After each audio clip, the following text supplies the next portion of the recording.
Hey everyone, I'm really close to being done with Claire Saffitz's whipped cream tres leches cake.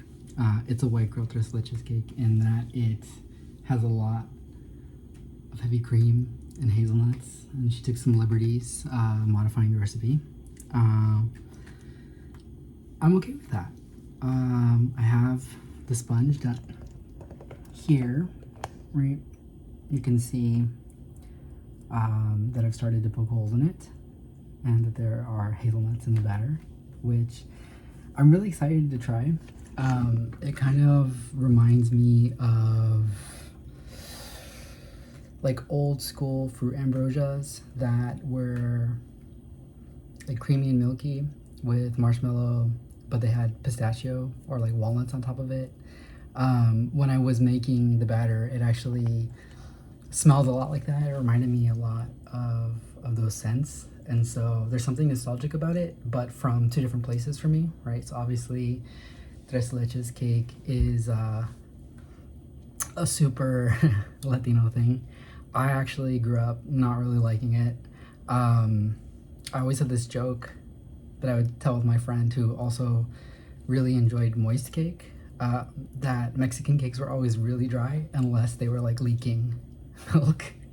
And that's tres leches cake, right? It's the kind of cake that you put on a plate and milk just sort of like oozes out of it. The way you get that to happen, obviously, is you poke a lot of small holes into the cake and then you pour over a milky mixture of 3 different milks. Now, usually the recipe would be, I think it's whole milk, evaporated milk, and condensed milk, right? 10 milks are really popular in Latin American desserts. And so you would mix those with fresh milk. And like I mentioned, this is like the white girl version of a tres leches cake. It is heavy cream, evaporated milk, and whole milk. So the texture is much richer, or the texture is much richer, the flavor is much richer, and there's a lot more fat in the batter. Or sorry, not even the batter. It actually, I'm saying the word batter because when I was whisking it, it kind of felt like I was making a batter just because of how thick it was. There's a lot of fat here. It's super, super tasty. You mix those 3 milks with some vanilla extract, a little pinch of salt, and it's so good. The thing that I like about it is that it kind of removes some of the tinny flavor of the canned milk. It has a fresher taste to it. There's nothing wrong with canned milk. I obviously am making this cake because I like condensed milk. But they sometimes impart a metallic taste to the dairy, which I am not always a fan of. I like it in certain places. For instance, I really like it in a flan. I like the metallic hit that you get from eating a flan, which is basically this cooked differently with some eggs. But I don't really appreciate it when it's in like liquid form. And so I really do like the flavor of this tres leches leche batter. So I'm just gonna keep poking holes. Just all over. You're supposed to press down all the way to the pan. It's a nice step to do after making the cake because it was quite an involved process. The cake is made airy by the combination of whipped cream and whipped creamed sugar and eggs, right? So 2 of the ingredients were really like pillowy and dense, and it does take some technique to get it that way, and so it's kind of exhausting. And I am not surprised that this is one of the most difficult recipes in the book. One of the things that I like about Claire Saffitz's recipes is that they're all really doable in like a basic home kitchen, and so you don't need to have any fancy equipment to make these recipes. And I just love that about the book, but this definitely does require that you supplement the use of like a hand mixer versus a stand mixer with just a little bit more time, a little bit more effort. And this was like the first time I made a recipe where I like really had to pay attention to the texture of the components of a batter. So yeah, it was definitely hard to do. And actually she lists the time that it takes to make this cake as 6 hours and 15 minutes. Active time is 1 hour and 15 minutes. That's a lot for a cake, I think.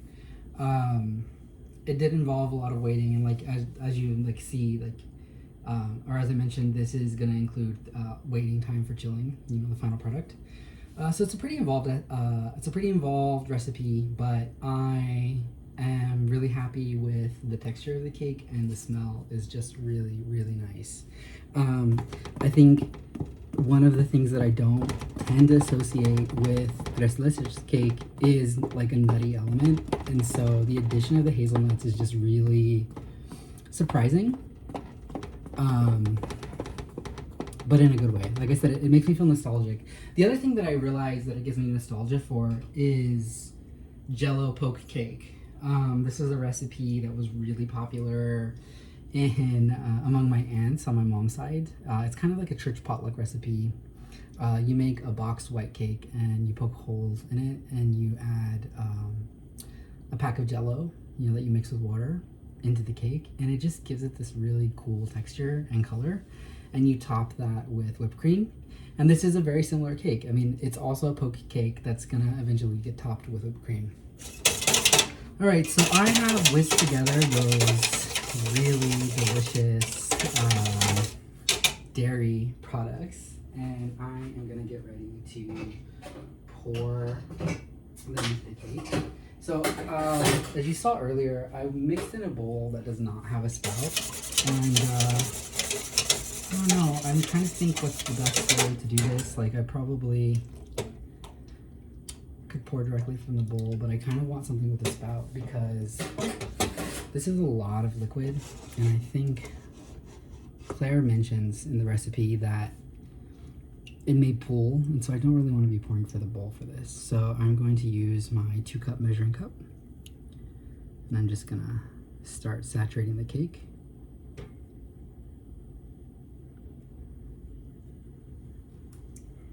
Now, if it pulls, we're supposed to wait for the cake to absorb.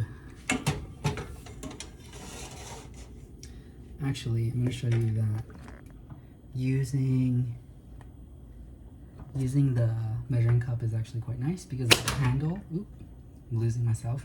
Because of the handle, you can rest it along the rim of the bowl. Yeah. So a lot more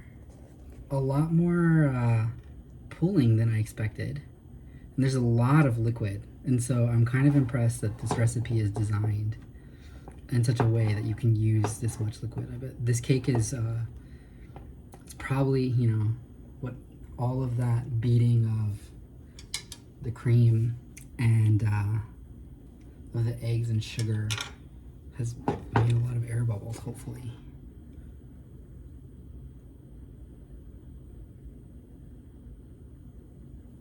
So, as you can see, the cake rises further in the middle, obviously. And I think, that's pretty normal in general. But I also am someone who is not always really good at leveling my batters. A lot of my baked goods pillow in the middle. It gives it like a nice rustic charm. But for something like this, it is a little frustrating. I also am not, as you can see, not working on a flat surface for this, even though it would probably be much easier to do so. My kitchen. My kitchen is not designed to be used And the sad thing about it is that it's not a small kitchen. It's quite a big kitchen actually, but it's just so poorly designed in terms of layout.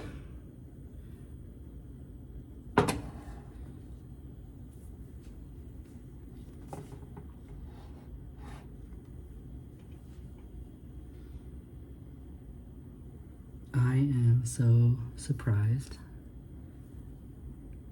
that all this milk is going to fit into this cake. And it's getting, I can feel the tray is just getting heavier. Like, I am not convinced that all this is gonna fit. Anyway, she says, you know, to carry on in spite of the doubt.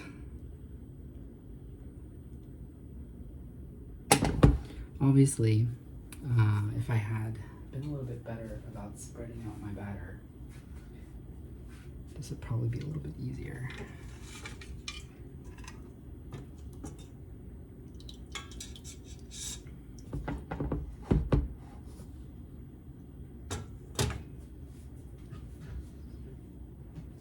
Let's see if I can make my life a little bit easier. I'm gonna put a cuddle under the cake, and you know what? That is already way better. Yes, the things you have to do when you live at U of T family housing and you have nowhere to put anything.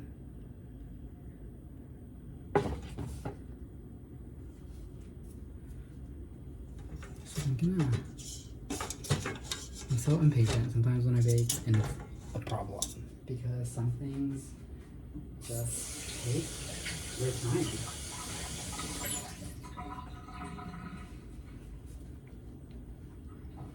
I'm gonna add some more holes.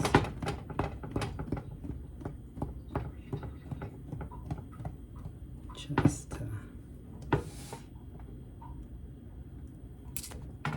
to help the silk process. Oh, I can already feel, I'm gonna actually stop because I can feel that cake is much more fragile. And I don't want to make any tears.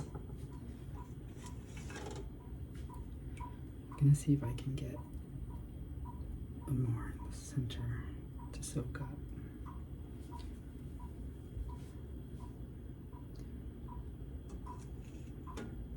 Yeah, so again, this is 2 cups of whole milk, 1 cup of sweetened condensed milk, and 2 cups of heavy cream.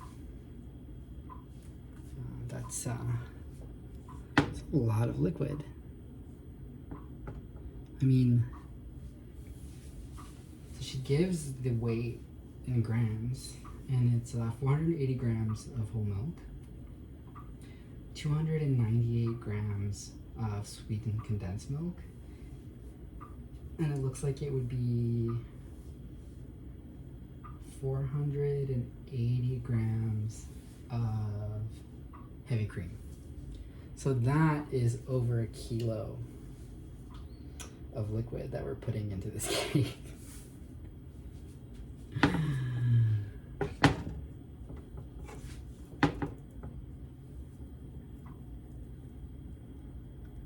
Okay, I am gonna pause the video and I'll be back.